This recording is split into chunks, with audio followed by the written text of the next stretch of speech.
Quark tells an Andorian antenna joke. Dax moves Odo's furniture by 3 to 4 centimeters. And the legendary Brock Peters graces the sets of Deep Space Nine. Hello, everybody, and welcome to the Seventh Rule with Cirroc Lofton. Hello, hello. We've also got very special guest, Melissa Longo, because it's a Nog episode. And another very special guest, Mr. Robert Hewitt Wolfe, writer extraordinaire, and one of our favorite humans ever. This is episode season 4, Homefront, directed by David Livingston, written by Ira Steven Behr, and what do you know, Robert Hewitt Wolfe. How you guys doing? Great. I mean, all things considered. Yeah. Doing great. I'm not sick, and knock on wood. So far. Yeah. Thanks, Melissa. Yeah. She did it. She did the knocking. All right, good. Yeah. Covered. So, what's funny? Go for it. Yeah. Go ahead. No, it's just I was actually leading into what you were about to say, so go for it. Oh, perfect. Because you know what I'm about to say right now. Yeah, you're going to say you liked my shirt, right? Obviously.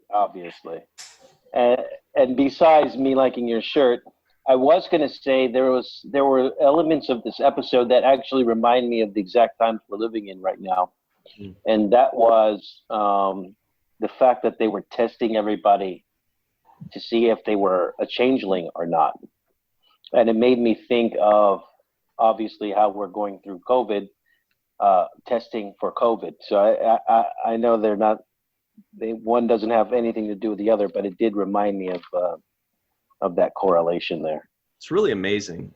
And some of the same conversations that we have today, themes. Obviously, we know the people and the things are different, but these are themes.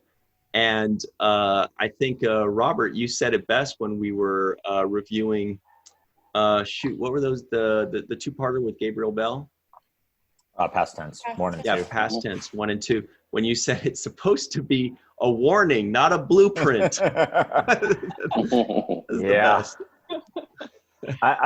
This is another one of those sets of episodes that feels a little more uncomfortable today than, oh, look at that cattail. That's pretty cool. That's the two-butted cat, Mochi. Yeah.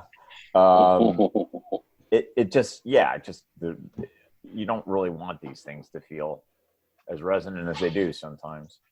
Although, honestly, I feel like this one was even more resonant right after 9/11.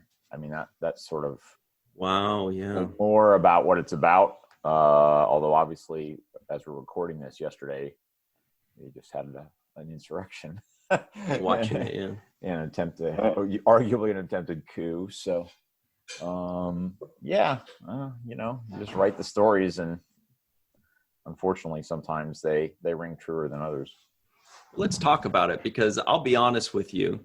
When I was watching it, I didn't feel uncomfortable at all, but nothing makes me feel uncomfortable. I think I make other people feel uncomfortable in general. But to me, when I was watching it, I was just like, I've seen it a bunch of times. I love rewatching Deep Space Nine, especially seasons 4 through 7. And still, to this day, I watched it and I saw it with whole new eyes, with a whole new appreciation.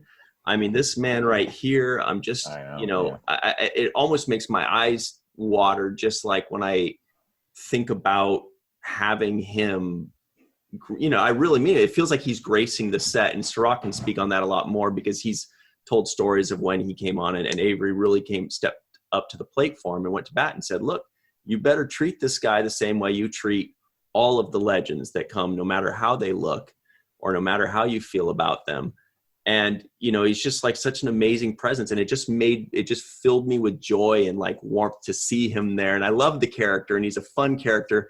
And one of my favorite lines he said, which is such a Joseph Sisko thing to do. And I felt like there's a lot of Joseph Sisko in Captain Sisko when he says something about, we have rights, and that includes being as stubborn and thick-headed as we want to be. And he says it with such like, I loved it. That's great. Anyway, Cirroc, can you, I don't know, talk to us a little bit about Mr. Brock Peters? Well, I mean, like you said, he's a legend, and he paved the way for people like Avery, for people like myself. And clearly, he's, his talent is pretty much written all over this episode in the way that he owns the character of Joseph Sisko, and what he provides for us is he turns Sisko back into a kid all over again. You can see the level of respect that he has for him, like any child would have for their father. So I think it's interesting to see Sisko kind of reduced to a concerned child when he's in the presence of Brock Peters. I love that softness to it. Yeah, I always love any of those scenes when Avery allowed his character to be vulnerable, and because it just a lot of beautiful moments came from that. And I think that the scenes with Brock, he definitely brought that vulnerability, that concerned son, that you could see the love there too. And I thought there was a lot of really, really sweet moments between the two of them, between all three of you, really. And he did the thing. He did the thing. I forgot that he'd done this. Again, like, that's what's so great about Deep Space Nine is we're noticing new things every time. He did the thing that he does with Jake Sisko that I love so much. He kissed him on the head. And when I saw that, I was like, wow, I didn't know. It never really resonated. But those were the little things that Avery does that really makes it such a personal. Anyway, there's so much to talk about with this episode. There's Brock, there's Nog and Jake back together as Malissa is showing. There's the changelings are on Earth now. I mean, there's just it's one of the best episodes, I think, because there's just so much to it. Robert, can you just walk us through a little bit, like when you and Ira and the team were just kind of putting this together? By the way, this is January 1st, 1996 when this aired. So this was like 25 years ago. Yeah, starting a new year. Well, originally, I think we talked about this before in one of the other interviews. Originally, this was supposed to be the season premiere, season 4. Before we just had the discussions about adding Worf, and decided that Worf would be the opening of the season, and then we would take some time to spend with Worf and sort of the Klingons and all that stuff. So we sort of pushed this idea back 10 episodes, but originally that was how we were going to open the season. We ended the previous season with Changelings Are Everywhere. This is basically a direct follow-up on that there's changelings on Earth, and that there's essentially like a fifth column covert invasion of Earth going on, and they're starting to sabotage things and kill people, and the ensuing panic and fear and reactionary actions that the Federation or some Federation officers take were really supposed to be what the season opener was going to be. And then so we pushed it back. We kept discussing it. We were vaguely inspired by the businessman's coup, the thing that there was just an HBO series about it. This whole thing right before World War II, where right wingers tried to convince people in the military to overthrow FDR. Really? Real, yeah. And there was a movie that was sort of vaguely inspired by that. It was sort of a McCarthy era movie called 7 Days in May, I think it was called. It's sort of about a U.S. military coup. Or It Can't Happen Here, I think it was. Yeah. Anyway, it's not, it wasn't, it is something that people have portrayed dramatically about the United States, and we thought it would be interesting to play some of that stuff for the Federation. So that's what we're playing with. And I think we wanted to subvert expectations. Like the first half, it seems like it's all about the changeling threat, right? And then the real threat in part 2 is revealed, which we'll talk about, I guess, when we get to part 2. Yeah, no spoilers. I don't want to ruin it for Cirroc. Yeah. I always get so excited when we have these really good episodes. I'm like, oh, Cirroc's going to love this. Yeah. I did love this episode. I actually I was telling Malissa earlier that I like the dynamic that Nog also brings when he's with Sisko. There is another element between the two of them that is not anywhere else in the show, where Sisko, feels some sort of responsibility for Nog. He sees his ambition, he sees his desire, and he wants to help him, but he also is slightly annoyed by him. So yeah, and a little skeptical. I feel like Sisko is always a little skeptical of Nog. Right. Just because he knew Nog, for 3 years before this stuff, and Nog was not an exemplary, didn't seem like he would be an exemplary Starfleet officer. So that it's that kind of like reluctant help and sort of mentorship in the face of like his skepticism too. It's fun.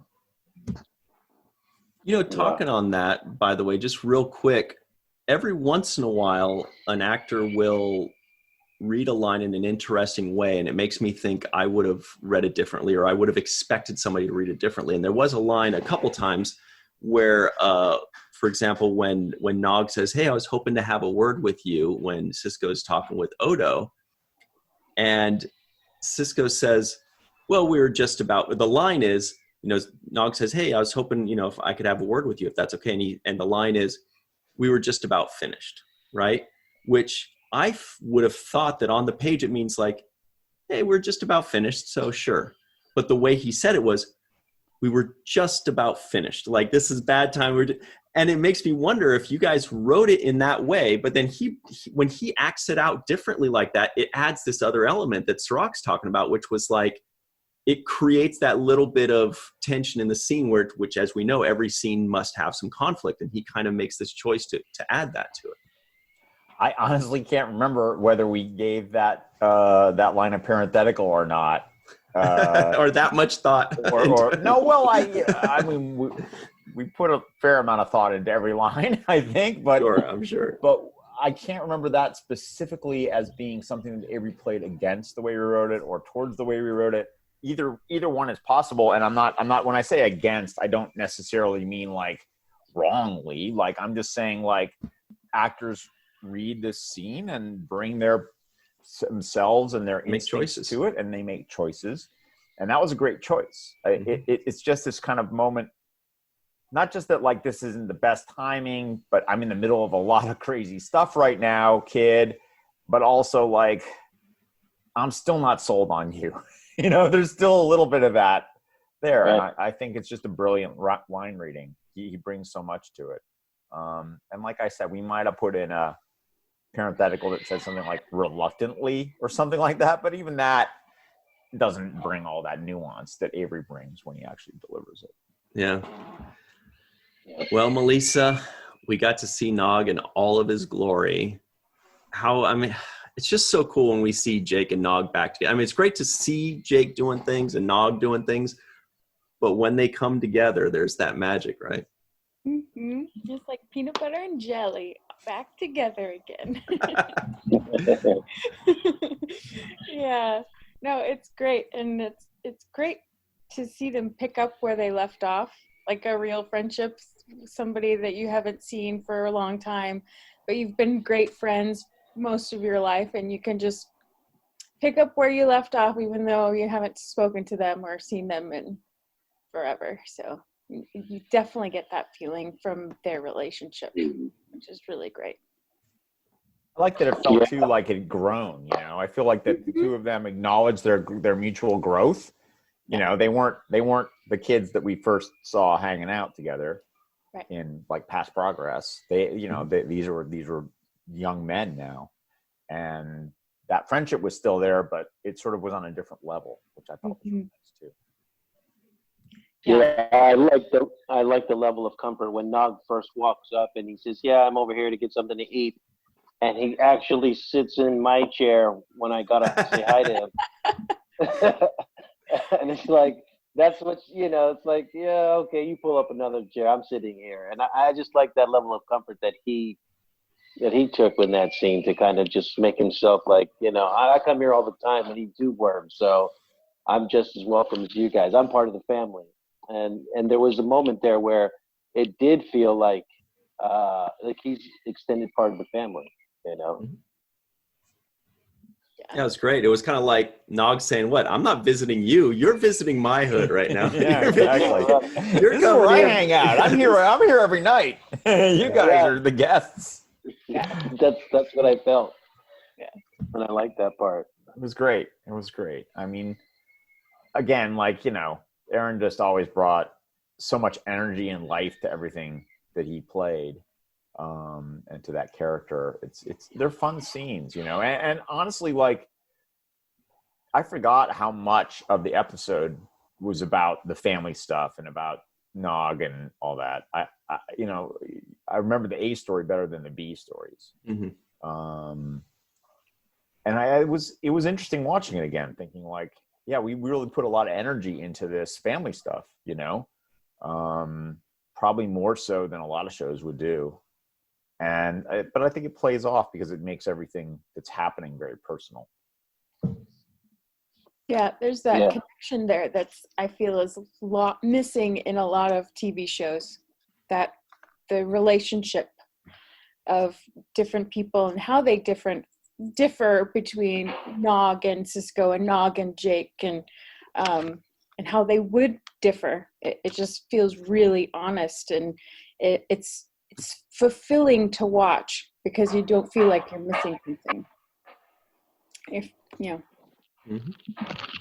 Yeah, that's something we kind of talk about a lot on this show. It's about how other series are about exploration or about this or that, but really Deep Space Nine feels like it's about family and relationships. Mm-hmm. And that really stands out a lot more nowadays because maybe that happens less in television now. But really, like, when we're going through this rewatch, I'm finding that to be the stuff that I'm really noticing more and more is, Jake and Nog's relationship, Jake and his dad's relationship, Sisko and the elder Sisko, Joseph.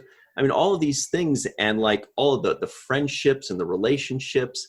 And that's what makes it so special and unique beyond everything else, I think, is, did you guys, Robert, do you guys make like a concerted effort? It seems almost like in every episode, you go over, you do passes to improve the dialogue, or did you ever do like passes to be like, let's make sure that we're, adding to the relationships, or let's make sure that there's a personal element, or, you know what I mean? I think, I think that, that was Ira's big thing, is always like, it's all about the people, right? It's all about the relationships. It's not about the tech or even the story was important to him. Story is still important to Ira, but I think he was very interested in those personal scenes, I'd forgotten the Dax bit with Odo, which is a fun little bit.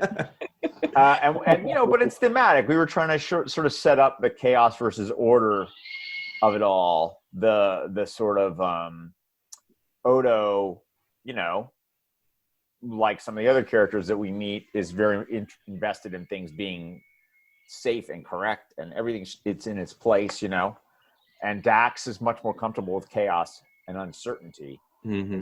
Somewhat the same way that Joseph is a little bit more about living life and a lot less about worrying about, security and things like that. It's like, those aren't really his concerns. Like he has a perspective that if you spend your life in fear and worry, then even with regard to his health, where it's not necessarily a good thing, but that if you do that, you're not living your life.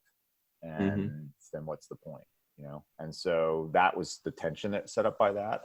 But I just love, like, even we have that great Battle of Britain stuff with Bashir and O'Brien at the beginning, which is just like, it's pretty goofball, but it it just speaks to relationship being sort of the center of the show. The relationships being what we're really the most concerned about. Mm-hmm. Story next. So we got to take a break in just a second here, but I definitely want to talk a little bit more about that because I felt like that leads into kind of something that was a little bit more of a dead giveaway that this is a two-parter. For anybody that didn't know the first time they watched it, I feel like there was a hint at the beginning there that this is a two-part episode. So we'll talk about that a little bit, and then we'll talk a little bit more about Nog and Joseph Sisko, which I think were really the things that stood out to me the most. And we'll be right back on The Seventh Rule. Hey everybody, welcome back to The Seventh Rule. We are reviewing Homefront with writer Robert Hewitt Wolfe and the rest of us, whatever. So real quick, the trivioids from the beginning that may or may not have made the cutting room floor. The wormhole is opening and closing completely at random. Quark tells an Andorian antenna joke. Dax moves Odo's furniture by 3 to 4 centimeters. Sisko's mom never put enough cayenne in the jambalaya. Chopping vegetables for 9 hours a day isn't exactly Jake's idea of a vacation. If you order anything but the bread pudding souffle, you're making a mistake you'll regret for the rest of your life. At Joseph's restaurant is the only place that serves live tube grubs. And finally, Odo does his best seagull impression. So the giveaway that I thought when we were watching this first bit of the episode was every episode tends to have that where we get the trivioids usually. It's kind of like the slice of life. Bashir and O'Brien are playing darts and then someone comes in and whatever.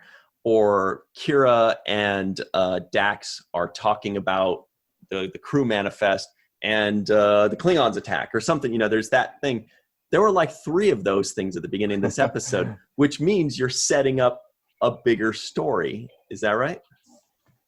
Yeah, I think that's fair. I think, in a tight 42-minute episode, we wouldn't have time for 3 of them. We would have had to probably pick a couple, kick a couple to the curb. So, yeah, I think that's fair. That's all I got. Yeah, I mean,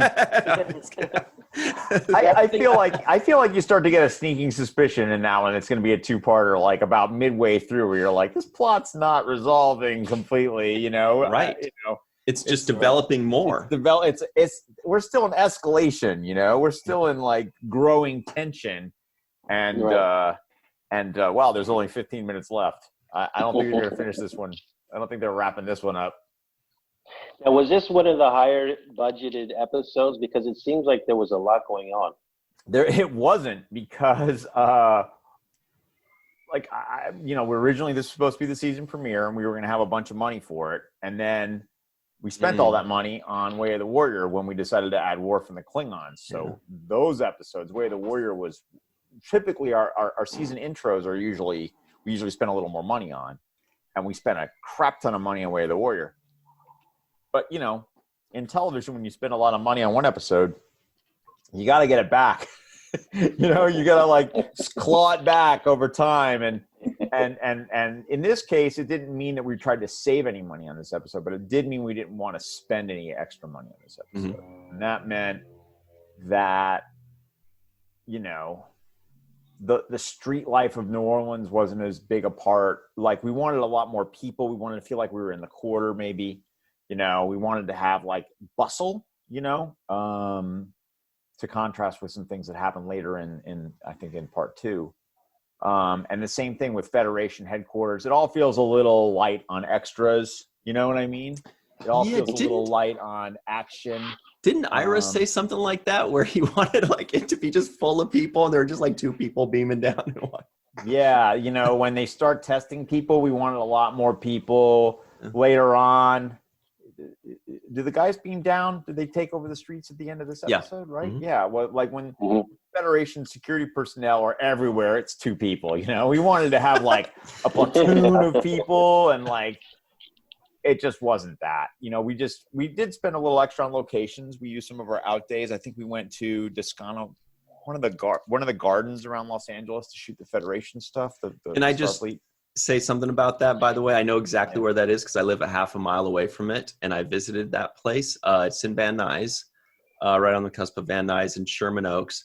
And it's so cool to go there. It costs $4 to get in, and then you can just walk in and be like, and you can actually like picture. Obviously, you guys added a lot in post, whatever. Yeah, Matt. But it's a beautiful Japanese gardens, and it's amazing, and it made me so happy to see it. What's it called again?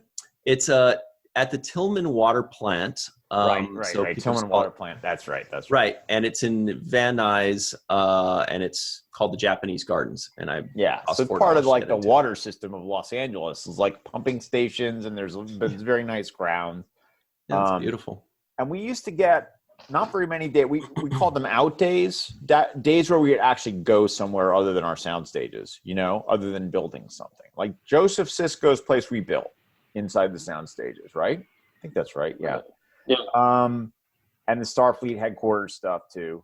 But that we did out. We were out, I think, 1 or 2 days for that show. And that was unusual, right? I mean, we didn't move the trucks, as they say in the business very often. We didn't actually like put our show on the road, especially to go that far from where we shot, So that was nice. But yes, it was not an expensive episode. Otherwise, we were pretty skimpy with a lot of stuff. Well, it felt like it. So you guys hid that well. I mean, with the location and Sisko's Creole Kitchen, I felt like there was a lot going on in this episode. Yeah.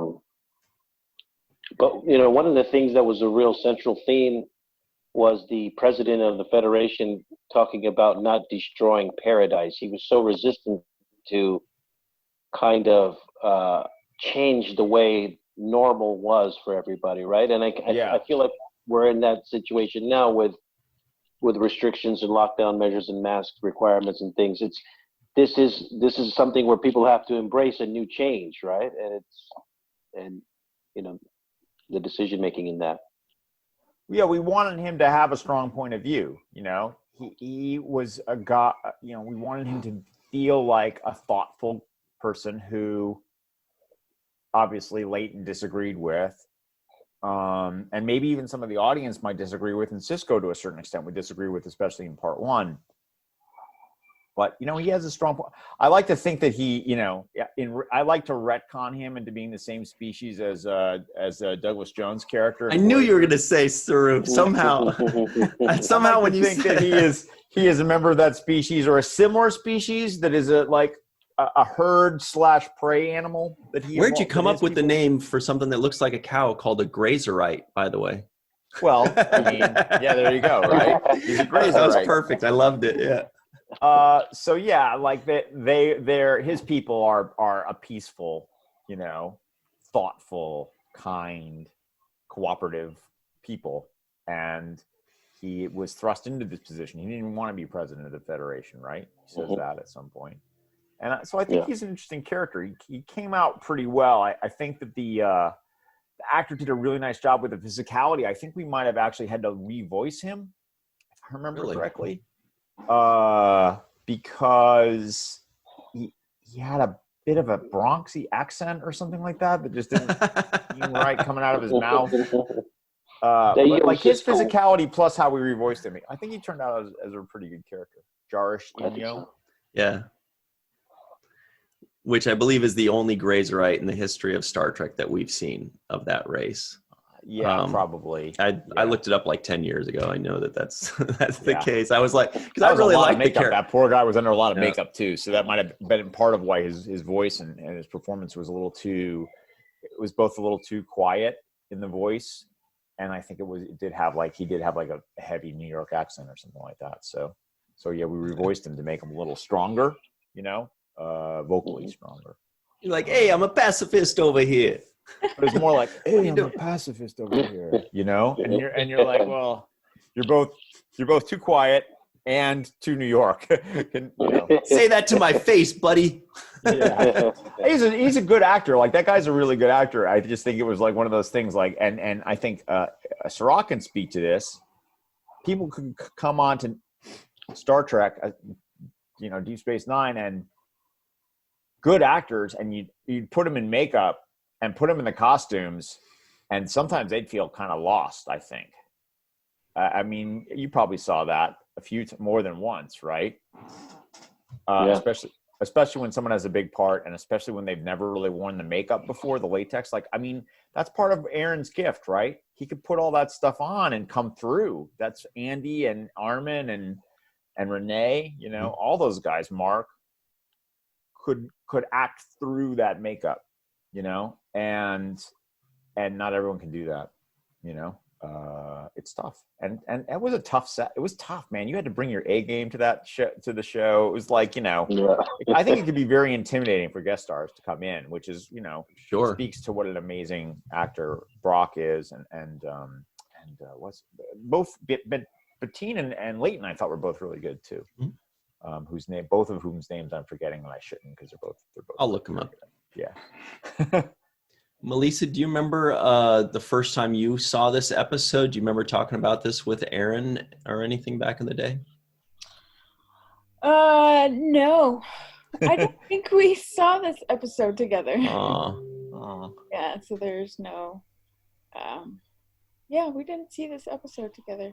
Well, very quickly, Robert Foxworth plays Admiral Leighton, and Commander Erica Bentine is Susan Gibney. And I agree. I thought they were both great.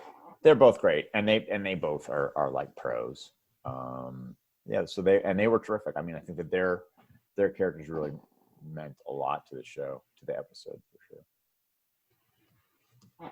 Yeah, I really like Rene Auberjonois' performance in this episode as well, especially the fact that he really conveyed the sense of irritation at being the guinea pig for this whole process, and I enjoyed his uncomfort level. Yeah, definitely. He had it's an interesting thing, because he's like both in the eyes of the people he's interacting with, he's both like being helpful, but he's also super suspicious, right? Right. I thought he played his annoyance with that, but also his sort of guardedness. He was trying to be kind of diplomatic while being annoyed, and that was a really nice tension that he was playing, I thought. Yeah, and there was a moment there when they thanked Sisko, and it's like, they should have thanked me. I'm the one who's doing all the fucking work.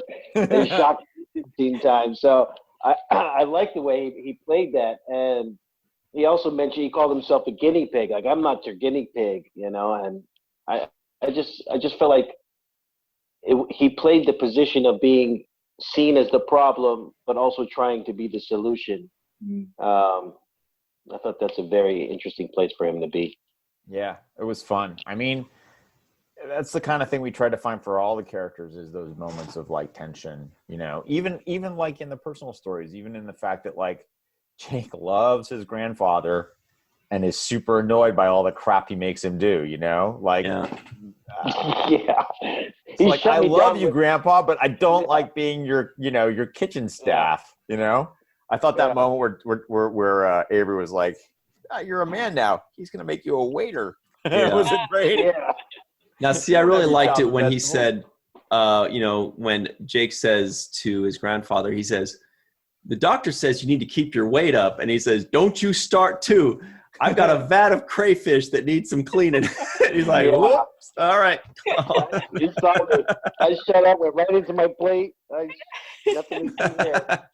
That was a line. That was a line as a writer. I was like, "Damn, it should have been crawfish." Like, I felt like there were some moments there where like there were just some little moments that I felt like could have been like we as writers like did not quite get as deeply into like the New Orleans of this family as we should have, you know. Mm-hmm. Because it's such a specific culture and place, and there's very specific words. And I'd love to do a study sometime of like who in the United States says crayfish, crawfish, crawdads, mud bugs. Like, I feel like you could probably map it. And who knows the difference between Creole and Cajun? Yeah, Creole and Cajun. It's not that much of a difference, but there is a little.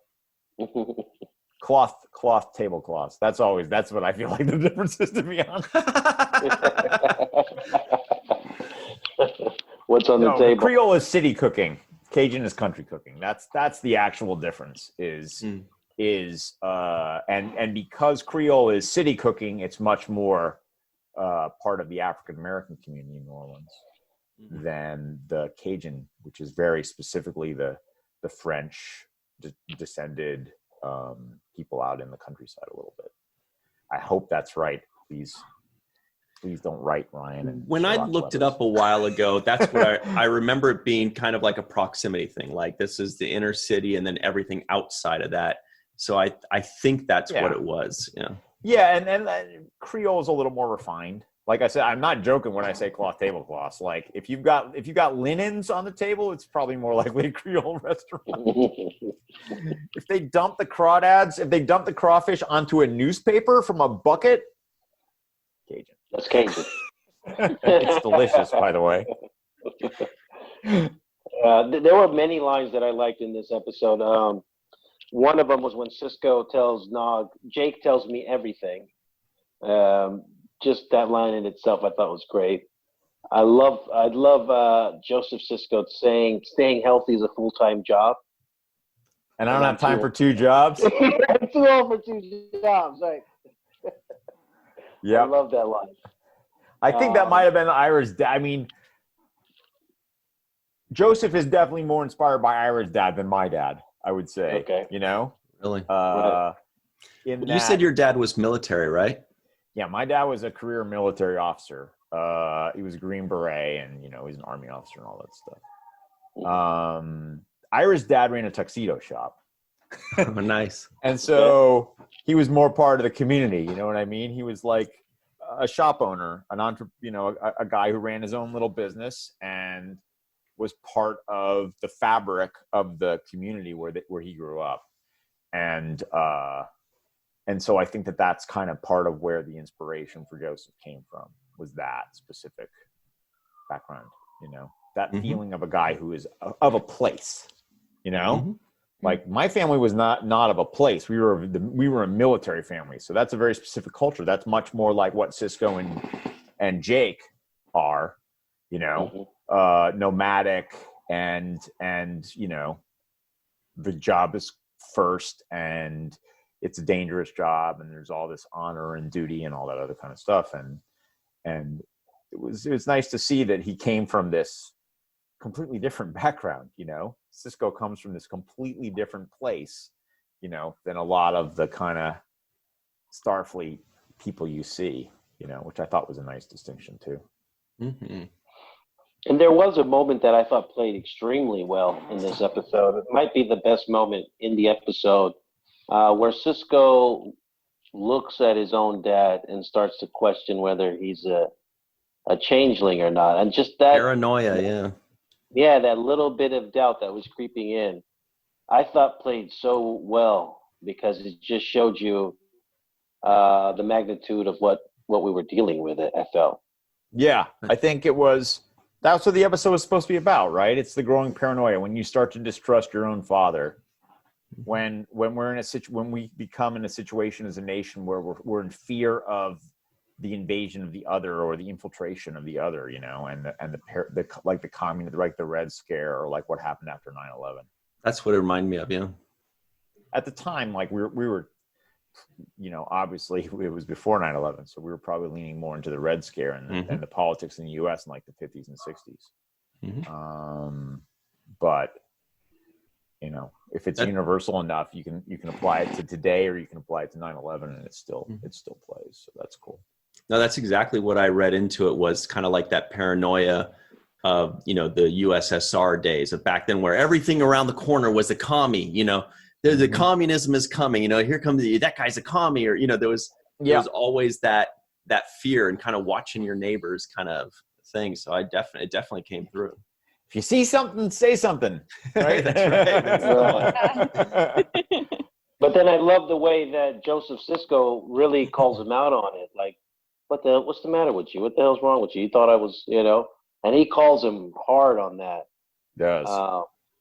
and puts the guilt trip on him for even thinking that. I like that moment. It's great. It's a great moment. I mean, again, like two terrific actors, you know, and bumping off of each other is always great.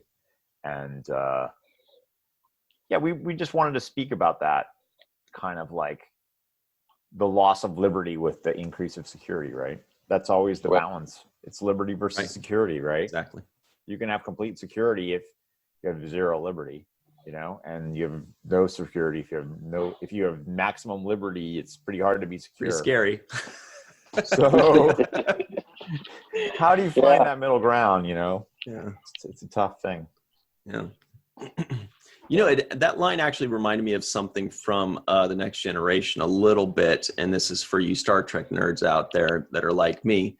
When he said, when Sisko says, you know, for a second there, I did almost think that maybe my own father, you know, whatever it was, you know, whatever that exact line was, I don't remember what it was, but it reminded me of the end of, I'm going to say it again, Chain of Command. You know, I always say Chain of Command, and it's best of both worlds, but this time it was Chain of Command. And Sisko comes, or Picard comes back and he says, you know, for a moment there, I actually started to believe there were 5 lights. Or, you know, there's that self-reflection that Star Trek likes to use to remind us the captains are still people.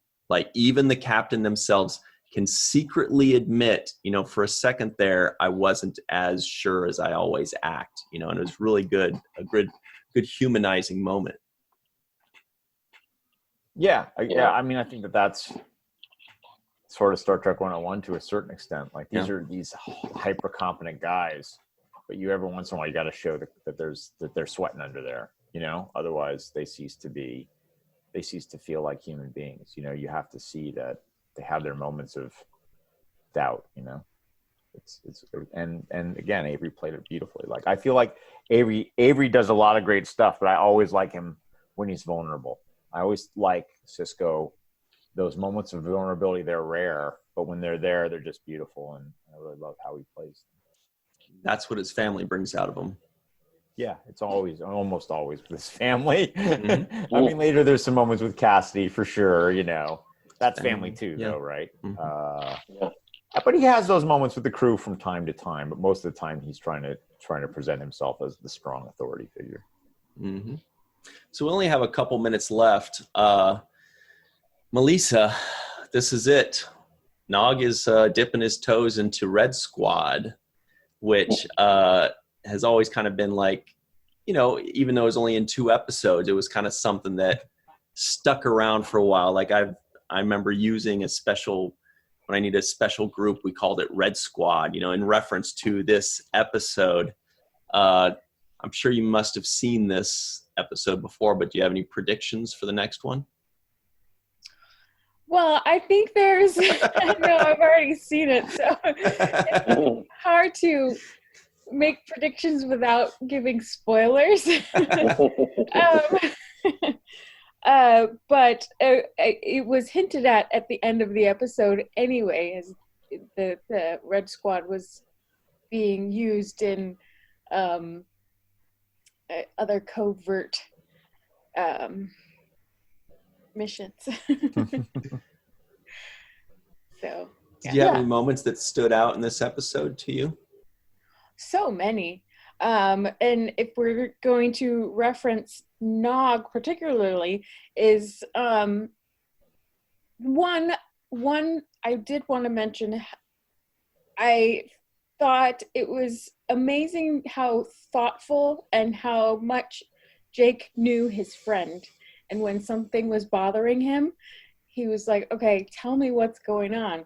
So they knew each other that well that he was intuitive to something was bothering Nog. Mm-hmm. And I love seeing Nog's ambition when he's talking to Sisko about joining Red Squad, and he's you know, once he sets his mind to something, that's what he wants to do, and he will do it some way, which is, it's a great character aspect to Nog as well. So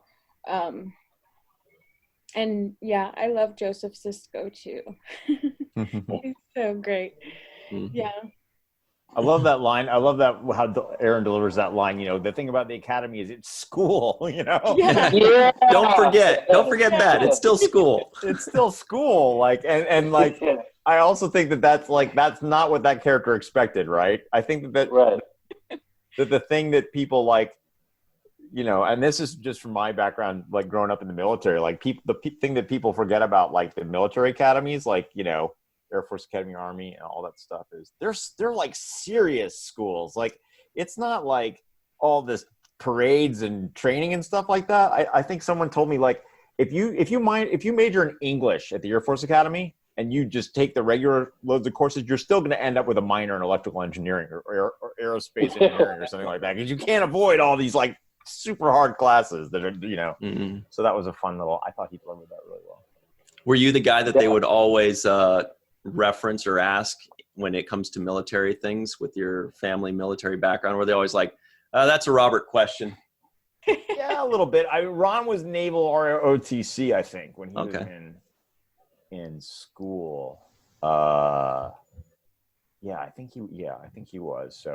So I think it was Naval. He was some kind of ROTC. So he didn't end up going into the military, but he did get some level of training. So he had some knowledge about that stuff too.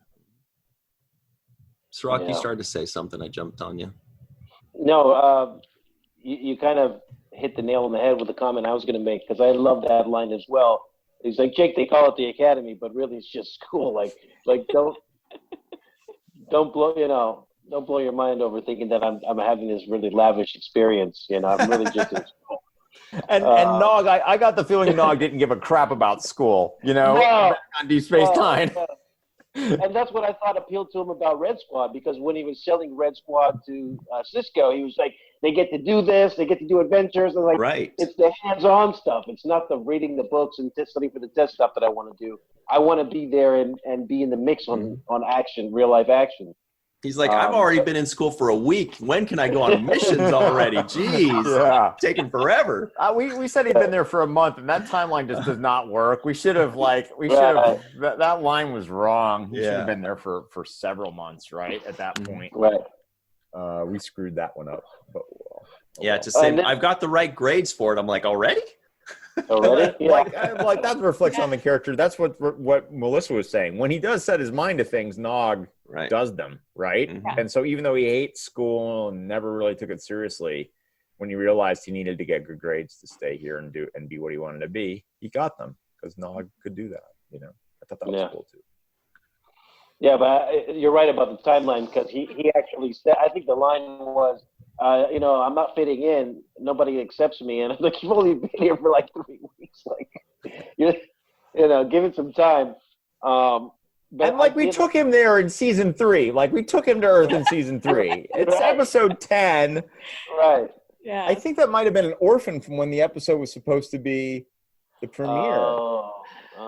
Or we screwed that up. That's a mistake. That's an actual, that's a full-on writer's mistake that we let get through. He gets dropped off in Little Green Men, which was just 4 episodes ago. Oh, was it? Yeah, okay. All right. Okay. That makes sense. That's okay. I don't know why I was thinking Little Green Men was season 3. But yeah, okay. So it's not ridiculous that he's been there a month. Yeah. So it feels like he's been there longer, just given how friendly he is with Nathan, how he has this established life, how he's got these ambitions, how he's already feeling not all that, and all that works. It should be a couple months, mm-hmm. not just a month. Yeah. So we'll find out what happens in the next episode in Paradise Lost, which is kind of a tiny bit of a spoiler in and of itself with that title.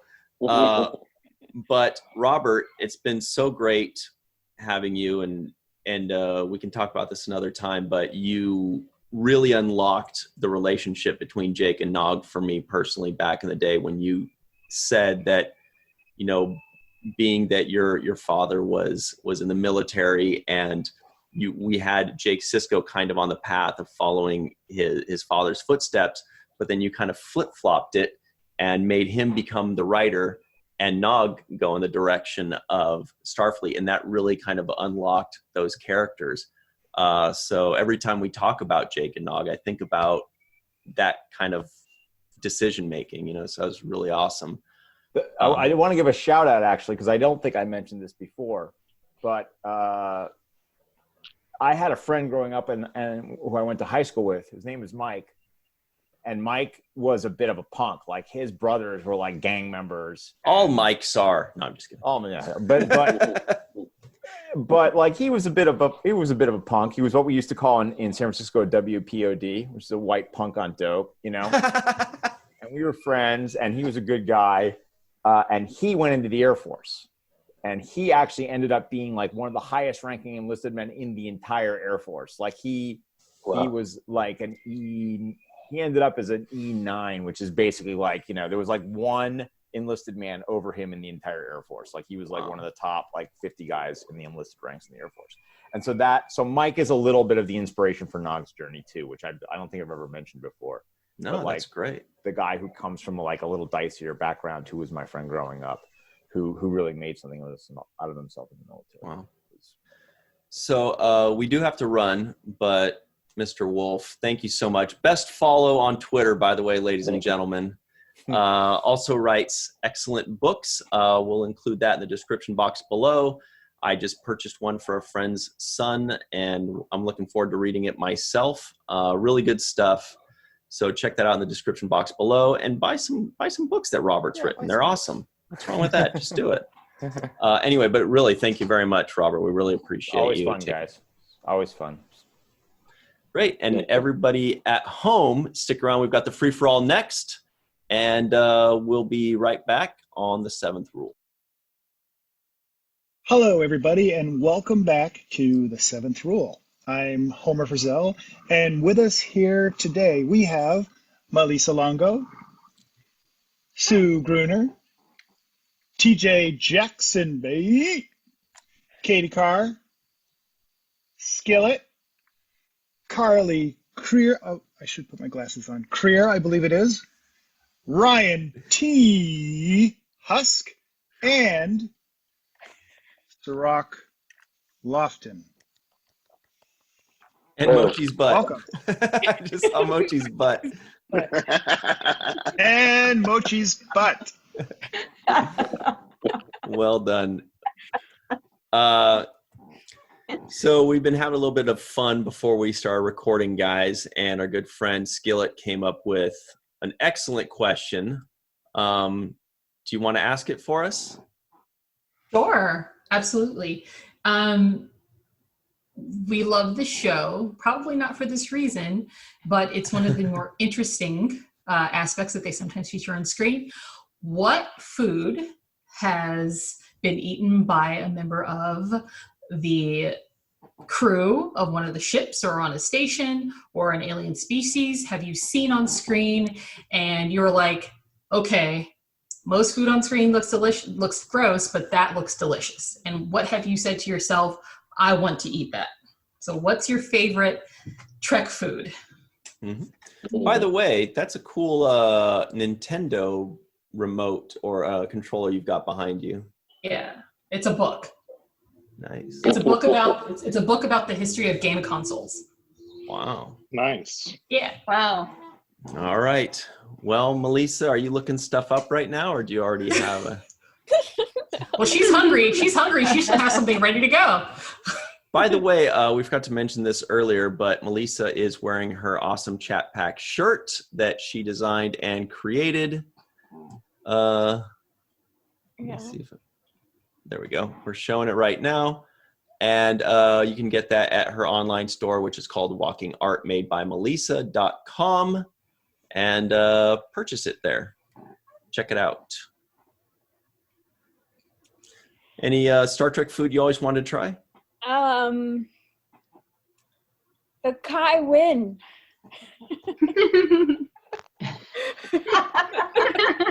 I think my earphones aren't working right. Check. Earbuds. What was that? Go on. Sounds delicious. Didn't Quark make a souffle that was called the Kai Win. You're right. Oh, Although it sounds disgusting, but there's chocolate in it. What? Did I miss something? That's some kind of chocolate. I forget Okay. what kind exactly, but Yeah. he did, right? Yeah. And he dipped his finger in it. And That's Wow, this went down fast. I don't know why I think it's so funny, but for some reason. I'm going to cleanse our palate here and give my answer that just popped in my head, which is a cellular peptide cake with mint frosting. with mint. Thank you. Good knowledge. Good. Can't have it without the mint frosting. Where do you get that from? A cellular peptide cake is from a Next Generation episode, and they were like eating Deanna Troy. I guess we're going right back to But then there was a moment where they were sucking Riker's brains out through a straw, right? Weren't they doing that too? That was Beverly. Yes. This was all in Data's Well, dream. But what was the episode called, TJ? I know you know. Is it Schisms? I think so. Okay. Anybody confirm that? I can. Yeah? Oh, I have to look it up. Oh, okay. I think it was. do that too. But yeah, you're right. Cellular peptide cake with mint frosting. That's the key. Cirroc, it was just a really weird episode. It's Extremely. It's called Phantasms. okay, Phantasm. Okay. Yeah, fantastic. that's it. Yeah, And that's which what one he was has the on phone in his green. belly. What was in the belly? Data has the old school phone in his stomach. Mhm. They open Right. it up and answer it. Right. Somebody that's answer that ringing. Yes. That's where the meme comes from, where they called it like Data's Android cell phone or Android phone or something like that. There's Data? a meme about it, yeah. That's All what we right. call our Google Maps, actually. Phantasms? Schisms? No, data. Oh, okay. All right, Homer, save us. Preferably not a character this time. Please save us, Homer. Hasperat. Okay. What do you imagine it tasting like? A burrito. Icy one. Mm. Yeah. I have a number Where- two, but where's I'm not that going to say it because that's Bajoran, and Kira Nerys talks about Hasperat quite a bit and making it. And I think in the episode where she went down to the planet to try to get this guy to evacuate, I think they made it there. I forget the name of that particular episode, but it was with the guy who played Uncle Bill. Is that right? I think so. I think so. On Family Affair. Yeah. Yeah. Yeah. When she went down on the planet, was that the one with the guy with the one arm? Yes. Yeah. If it was, I What didn't is it? notice that he had one arm. No. Which one Or am I It thinking was of? in season Yeah, one. they were Oh, in Where season they were one. getting Okay. the oven. soil replicators or whatever it was. Right. No, this is where she destroyed the pizza oven out front as well. Oh, Okay, yes. I was thinking- remember. I was thinking remember. of Shakar. Okay, I know the one you're talking Yeah, about. now. Shakar is the I'm replicator getting one. them confused. Yeah. Right. And we have an episode coming up with Duncan Rager in a week or two as well. I think it's after Paradise, whatever. It's Homefront, and then Paradise something, and then that Paradise episode. Lost. And of course Paradise he played Lost. Shakar. Yeah. So that's my food. Yeah, what was? Didn't they So show you're up talking for about? dinner with that in that episode? What? In that episode where she went and destroyed the pizza oven, didn't they show up for dinner? I Yeah. think that I thought they made Hasperat together, but I could be completely wrong, or maybe she just talked about it. Or was it the one when she went to her old friend's house and there was like a man and a woman and they were sitting around a table and having dinner? Oh, that too. I think she makes it a lot, or likes it a Yeah. lot, or talks about it a lot. It's kind of like chocolate cake and Deanna Troy. Well, and Jadzia think, mentioned it in the one where she's introducing Dr. Arucan to Bajoran food. Or joined. Right. Right. Exactly. Wow. Yeah. And Ro Laren was also fond of Hasperat, I believe. Yeah, I'm still trying to I'm not figure out what alone. that episode was called, but I can't figure it out. Where she goes down to the planet to try to bring the guy back. Because I remember Cirroc and I were saying, whatever happened to that character? We never find out. She leaves him and like, that was it. I'll do some research. Well, Dr. Sue, any food on Star Trek that you'd always like to try? No. Short answer, no. But I do have a thought. They used to, in a lot of the foods, they use blue dye. I was thinking of, is it Cardassians with the little Cardassian boy, and Keiko makes something that she thinks that he'll like from Cardassia, and it's this like light blue, really disgusting looking soup. Miles pushes it away and the kid pushes it away, but it's not the only episode of Star Trek where they had blue food. I just think it's kind of bizarre. I can't think of anything blue do we eat anything blue? Blueberries. Saru likes blueberries. Blueberries, blackberries, ube. Well, those are all purple. Never mind. Yeah, and this is light blue. There's a Brazilian thing where it makes the curacao. Yeah. It's blue. Oh, are you talking about booze? Yeah, well, she's always talking about booze. That doesn't count. Technically booze, but there's alcohol in it. There's a blue corn enchilada that they serve at one of these restaurants here. Oh, blue corn chips. Yeah. Yeah, that's a good point. But still not light blue. No. I can't think of anything. I'm thinking, no. I can't think of anything, and it's certainly not apples. No apples today. No apples. You know, shout out to that Star Trek, well, we can say it, Star Trek shitposting group on Facebook. I did post in there. I said, so are we supposed to now call it Star Trek Apple posting? Or, I don't know if this is like a discussion that they've already had or what's the deal is there. Homer hates that joke. Look at Homer. He's just like, I hate it. I'm not good at multitasking. Oh, I see. You're just messaging me. Yeah. You're messaging us about Hasbro. The episode was Progress. Maybe. Was that the one where she was in her tank top the whole time? Almost the whole time. Yeah. Yes. I always like that blouse.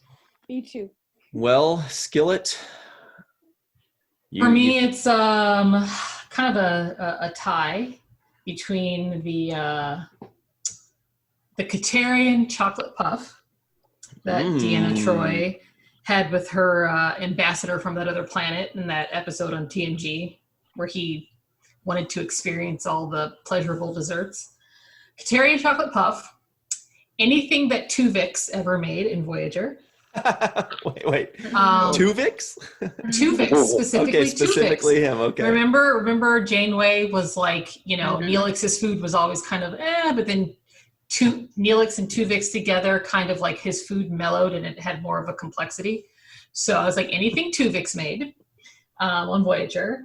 And Jumja sticks. To this day, I still have no idea what a freaking Jumja stick is. Watch where you put your Jumja stick. You never know what's going to happen. It's like I always think they look like they don't look. That was a Keiko line, if you guys remember. Like they don't look like they're like sugary sweet. Like they almost look kind of meaty or savory. I know. Okay, but I say that because I'm like a real steak and potatoes gal. So if like I licked a Jumja stick and it tasted like a well-seasoned steak, I'd be like, oh, this is the best thing ever. Turkey leg. I digress. But yeah, so and then as an honorable mention, those cute little colorful blocks of food that they had in TOS. That's my honorable mention. But So Kateri and chocolate puff, anything Tuvix made, and Jumda sticks. I thought Cirroc was Chicken going to say nuggets, Jumda with sticks, those. actually. What'd you say? I've had them. They're very gelatinous. Are they like pudding? Thing? No, they're not as meaty as you think. They're actually like a gummy bear. Okay. Oh, okay. So there's okay. A giant Like a gummy giant- bear. Like a Then that's super weird. That like we didn't like from watching on screen. They look very solid. So you're saying they were were they wiggly at all? Because like that, yeah, like gelatinous, like a gummy. wow, yeah, that didn't come through on the screen at all. They looked solid. It's probably partially Klingon. Well, Kira said she doesn't like Jumda sticks because they were too sweet. So I don't think they're. Oh, that's right. That's right. Thank you, Melissa. Yeah, you caught me. Everything's maybe too that's- sweet for Kira. yeah. She's a sour gal. She likes Like lemons. the Hasbrat. Yeah, and the Hasbrat. Burritos. Burritos. Well, let's make our way over to Missouri. TJ Jackson-Bey, who taught us all about caramel cakes. Do you have any Star Trek food items that you'd like to try? Well, I guess I would try some of Riker's bunny corn sausage pizza with no Yes. sauce, because no sauce is my style. No sauce. No sauce. I know. Or maybe the what's the one that's like an Alfredo sauce? I would take that sauce, but not the Carbonara? tomato stuff. It's called a white sauce when you put it on It's an pizza. Alfredo Yes, sauce. that one. It's an Alfredo sauce, I would use that. I would accept that. But I mean, Carmen also touched on the answer that I first thought of too, which is, well, every time I get the little melon medley pack with the honeydew and the watermelon and what's the other one? Yeah. Pineapple. Cantaloupe. Those two, but Cantaloupe. cantaloupe. That's it. Every time I get one of those, I pretend I'm like eating the TOS food. That's a good one. Yeah. And well, the only reason I didn't give this last answer is because I've given it before. Because I always wanted to share some catfish with Trip Tucker. So Yeah. there's that as well. Mr. Robert Hewitt Wolfe told us a little bit of a difference between crawfish and crayfish. What do you call it, TJ? I don't call it. I don't either. I don't even know what, but you knew the difference. I think if I was reading along, I would probably say crawfish. I don't think I've ever said crayfish. I say crayfish. I don't know. Are they different I believe things it's or regional. just different pronunciations? Right. Sue, yeah, that's what Robert was saying, was that it apparently is regional, and if they'd studied exactly what they would have called it in New Orleans, that they would have said crayfish or crawfish instead of crayfish. Crawfish. Anyway, so Carly, out in Utah, by the way, do you have a Star Trek food item that you've always wanted to try or you were curious about? Uh-oh, we can't hear you. Curious to me. There you go. Oh. Say that again? No, we got you now. Okay, I was going to say, other than a Jumda stick, which was going to be one of my thoughts, Neelix's fancy little Jabalian fudge cake with the nice shiny like blue top coloring to it. So every time someone seemed a says little cake, every time someone says cake, everybody goes, mmm. All right. Hopefully you can't do cake wrong in the future, so. Right. Yeah, that always looked really good. Plus it looked really cool because it looked like a little green-blue nebula kind of thing, so. there's more blue stuff like Sue was talking about. Yeah, in Star Trek. Blue and green, just not normal. I have friends from Norway that told us that when they visited, we had more blue food than they had ever seen in their lives. So Yeah. must be kind of foreign. I guess we do. There's a lot of candy and like cakes, frosting. They said it was really strange. So Yeah. Cereals have like blue marshmallows and stuff in them too around here. Ugh. eyes and stuff. Katie, you don't like Lucky Charms? They're too sweet. Blasphemy for Ryan. What about Fruity Pebbles? No, I don't like any kind of processed fruit. It has to be like the fruit. I don't think Fruity Pebbles even has processed fruit in it. No, it just has They may sugar. have walked by a fruit. Yeah. It has coloring. Pebbles in it. Grocery store. Yeah, it doesn't I have think it fruit was- or pebbles. I think do it was like- bagged with some fruit. I do Fruity like Pebbles. marshmallows though, just not in my cereal. If Mm. that counts. If that counts. I don't think it does. Katie, do you have a Star Trek treat you've always liked to try? 3. Oh, So, wow. Wait. Kitty. Sorry. do I go? Yeah. Okay. My number 1 would be in Voyager's Human Era, which is one of my top favorite episodes. When 7 to 9 is on the holodeck with holodeck Chakotay, he comes in with roasted chicken, and it looked really good. And I love roasted chicken, so it looked really good. So that would be my number 1. My number 2 would be I'm gonna pronounce it wrong, but Plumix soup. Plumix soup. It's Plumix soup. Yeah. The Vulcan soup, because I like soups and broths, so it would be interesting to try that. And then Is that the one that Bashir says he likes it really hot? Right? Is Plumix soup hot? Yeah, I think so. Yeah, I I think so. we used that as a trivioid once. And then my third would be B'Elanna's banana pancakes. Ooh. It was in Voyager, and Neelix made them for her, and it was in the episode Extreme Risk. So those always looked good. Banana maybe. pancakes are good for me. She even Cool has with the that. episode. It's pretty good. Yeah. Was at the end, I can't, that's pretty good. I have to go back and look at Voyager again. There's one we all missed from Joseph Sisko, the bread pudding souffle. Oh, yeah. Right, from today's episode. Yeah. I would love to have some of that. I'm pretty sure it's I'd like to good, try his especially the way cooking. he talked about it. Yeah. Cirroc, what about you? We've discussed a few foods in the past.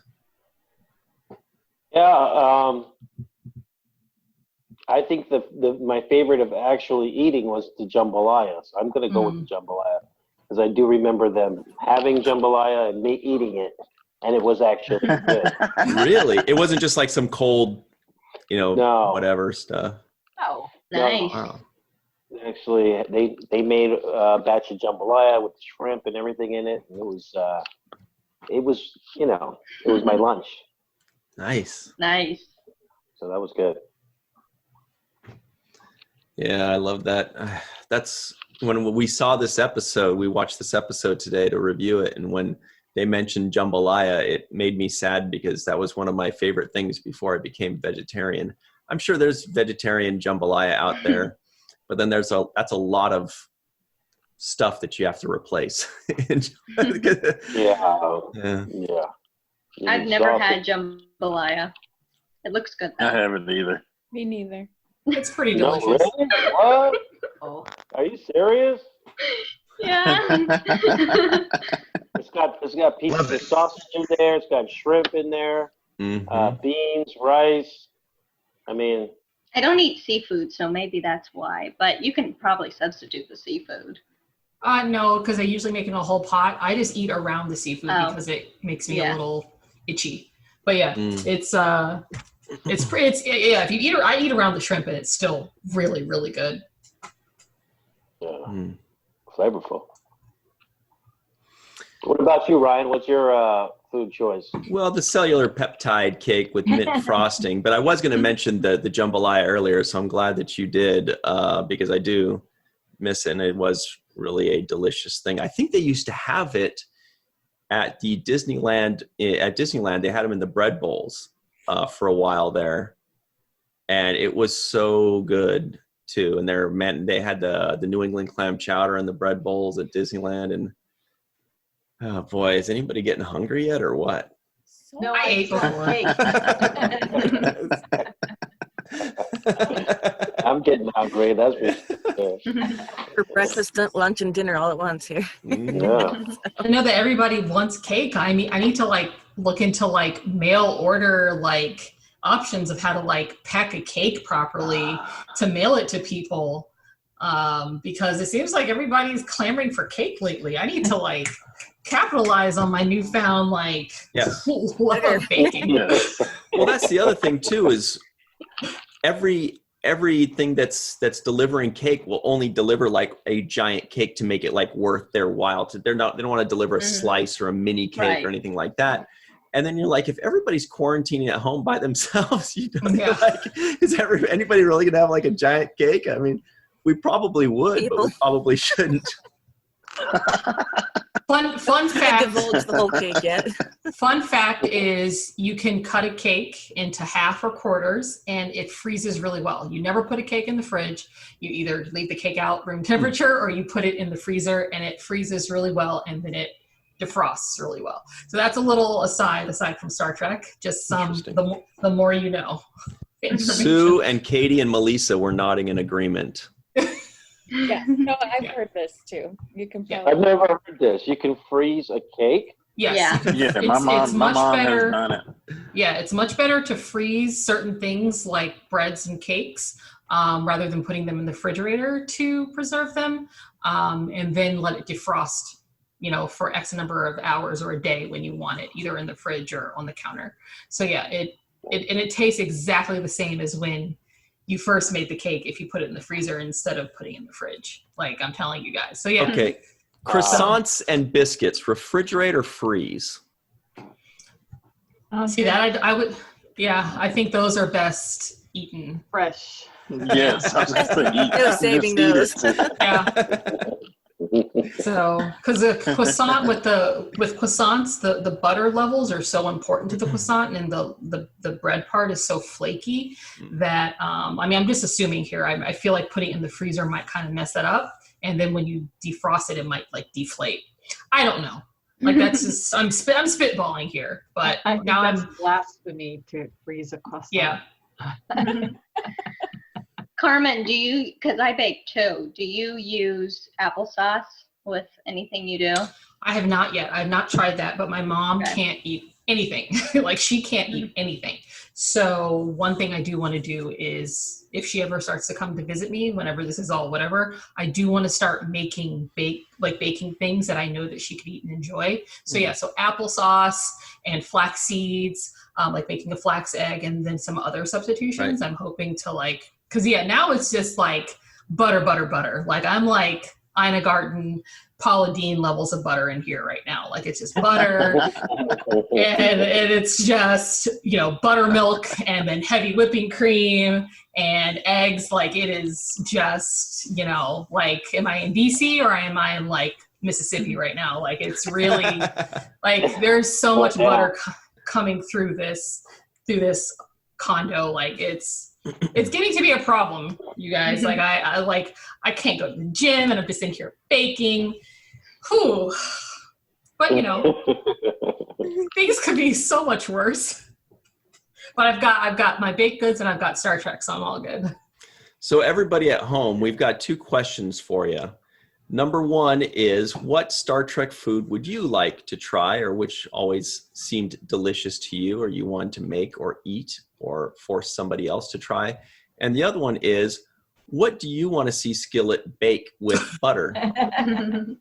What butter-related baked good do you want her to make and deliver to you? I would be, if I knew the post office was 100% reliable, I would make everyone something like this week. So in that, no, I'm being absolutely. I know you are. I believe I'm being you. absolutely. My heart is warm. I have a question. Are you a butter snob? Do you use different kinds of, like, unsalted from Ireland or French or? Oh, that's very funny to ask. For our normal everyday lives, we use Kerrygold Irish butter. But for baking, good. I go to Costco. I use so much butter. If I were to use only the high-end butter every time, we'd be broke and we'd have to leave. Oh yeah, Costco butter all the way. I can't. It's not sustainable to use the expensive butter. Mm-hmm. So you really earned that name, Skillet. We have a store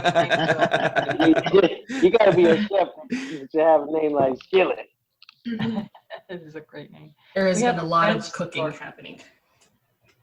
Oh, one more thing that we did talk about a little bit earlier. By the way, guys, if you ever come to LA, we have to go on a field trip to Starfleet Academy, because we were talking earlier about where they shoot the Starfleet Academy scenes. It's a half a mile from my house, and I've been to it. And Carly has come to LA in the past when we were shooting Renegades a few years back, and we went on a field trip to Vasquez Rocks, because that just seemed like a bigger and better thing than just going half a mile away to Starfleet Academy. But if you guys ever do, it wasn't it? It's very awesome. So anyway, that's just something to know, or, you know, with or without me, if you guys ever come to LA, go check out Starfleet Academy. I could tell you where it is. It's really cool. It's like $4. It's Japanese gardens. You just walk in and you can walk around and you can actually like picture those scenes at Starfleet Academy outside the exteriors. You can visualize it, you know. Looks really cool. It's beautiful. They have like a cardboard booth be there. I know. There. He's there tending the Go around garden. and take him.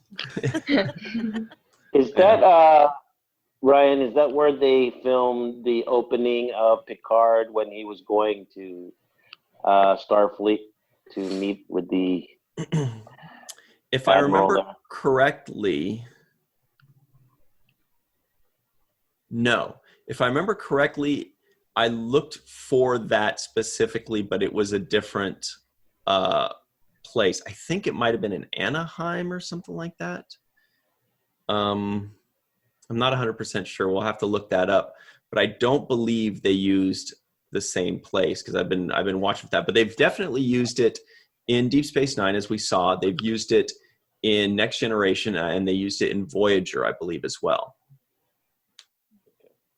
They may have showed it in Enterprise, but I couldn't. Yeah, I don't remember. And possibly in Picard. I'm not 100% sure, but I don't think so. We'll have to check back. And the people in the comments could let us know, because they know everything. Ryan, when you were talking about Starfleet Academy, I thought you were talking about the building, which is a water reclamation center. And that wasn't quite so. Oh, I thought you were talking about, but it was the parks, or is it, because the two are separate, I think. Right. It's when they go into an area that has kind of like a little lake, and then the water reclamation thing on the side. Okay. I know it makes it sound a lot less beautiful when we say that's what it is, but that is what it is. It's Japanese gardens next to a water reclamation plant. But that's exactly it. You're right, Homer. Starfleet Academy with a pool outside. That sounds lake. A lake, even. Excellent. Anyway, I'll look it up real quick. Any final thoughts from anybody before we run? How did everybody like this episode? So we should talk about the episode, shouldn't we? Nicely done. Or this particular episode. The YouTube episode, or the... So, as far as Homeland... Homefront. Or what's Homefront, thank you. I keep doing it. No, you're right. I was going to ask Robert Hewitt Wolfe this question, or more like make an observation. When Sisko's father is chopping things, and he cuts himself, it's he's hurt, and they've been concerned about him the whole time. So I was like, oh, Sisko could go over there and help him to make sure he's okay. But instead, he's fascinated looking at the cutting board. I was like, whoa, that kind of brought it home. And I thought that was a nice moment.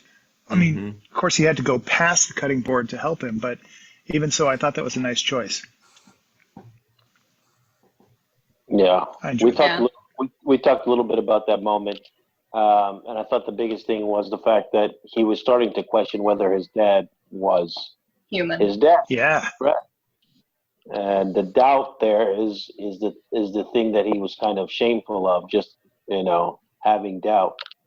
And that was a great moment. I thought it was played well in that scene. It just added to the tension. Yeah, totally. So guys, real quick, here is the thing. So what they do, obviously they spruce this up because this is down in LA and that's the Golden Gate Bridge. So obviously it's not that. They add this kind of stuff. This, they just kind of cleaned it up a bit, or sometimes they'll add like flags at the top when you see other spots. But yeah, this is it right here. But they just kind of add some things in post, but this, right, there he is. You're right down at the bottom. Yeah, that looks good. I would go see that. It's cute. It's small. There's not a ton to it, but it's a nice little afternoon thing to do. It's nice. And like I said, I think it was only $4. It's pleasant. It's peaceful. And you can just walk around and look at ducks. There's little rabbits running around too and fish in the pond. So it's nice. Yeah, it's exciting. We're all excited to come over and stay with you. I hope you have enough pillows and blankets for everybody. Too bad there's a pandemic going on. Sorry, guys. Oh, boy. I meant in 2022, but yeah. Next year. Everyone can bring their favorite Star Trek food for a picnic. Star Trek That would be great. That would be great, yeah. Anyway, so we're all staying at Cirroc's place. So... Come on down, guys. You're welcome. I have to see the ceiling fan. Yes. I want to meet Cecilia. Fans. Of the ceiling fan, yes.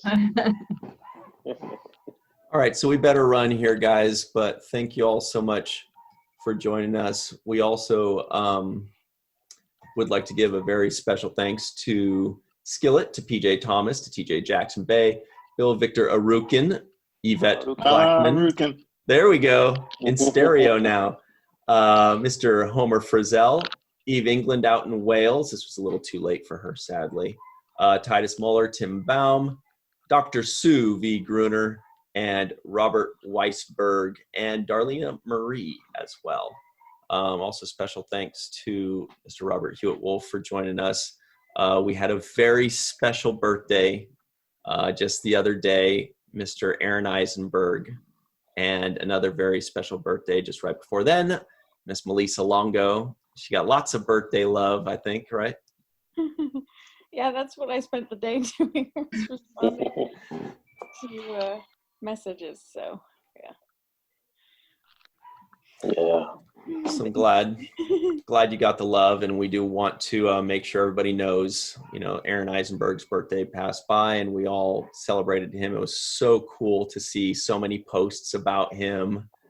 They were actually starting at like 9 o'clock the day before, because all the Euros were waking up at that time, so all the UK things were already posting about it. I'm like, you guys are already? What are you doing? But it's in UK there, so they spoiled it for all of us. We're trying to make it a surprise, but no. That's awesome. Yeah, it's a lot of love. It was great. Anyway, I think that's about it. But definitely, everybody make sure to, next time you have a drink, think about Aaron. Cheers to him, and think about him, and smile and laugh about all the awesome things he did for us, and always remember him.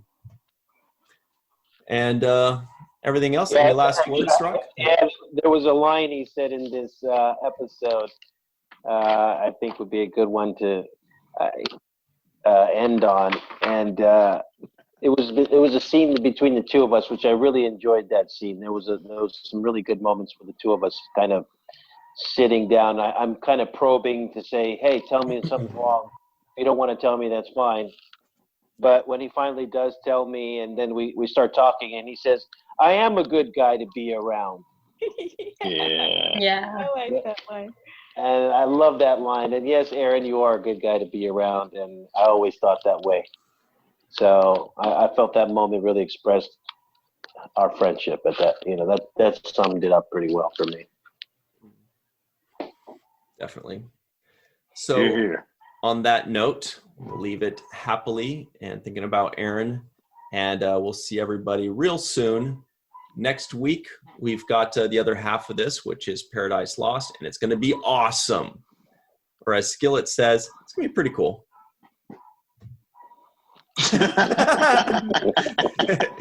Anyway, thanks everybody at home. Don't forget to subscribe and like and pass this around with your friends. And always remember the 7th rule.